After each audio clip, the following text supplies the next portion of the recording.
Baina iragarkiak ze hizkuntzatan iristen zaizkigu.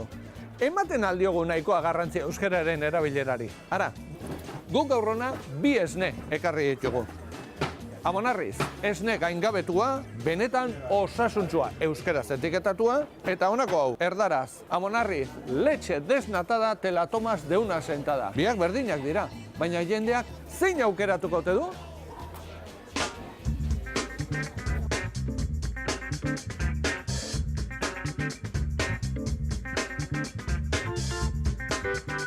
Hore, nik hori, Zergatik?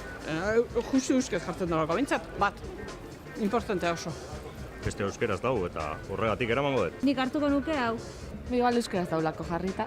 Bueno, alde batetik euskaraz. Eta baita igual jartzen delako osasuntsua edala, ez dakit.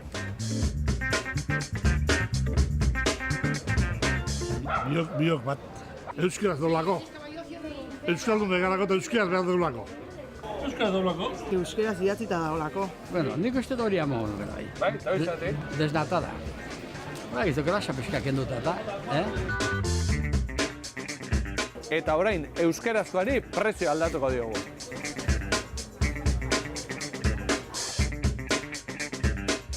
Ezkerreko hau eramango nuke. Zergatik?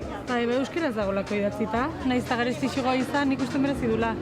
Hau, Zergatik?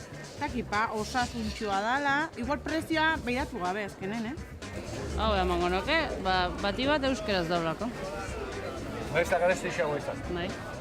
Bueno, emango nuke hau, euro batekoa. Nespegai bezala bi berdin balen bai, merkena. Hau eramango nuke. Hombre, osasuntsua bada hori.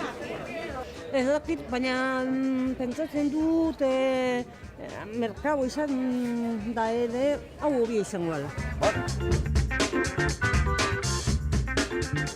Batzuk hizkuntzari erreparatu diote, beste batzuk prezioari, eta beste batzuk esloganaren egokitasunari.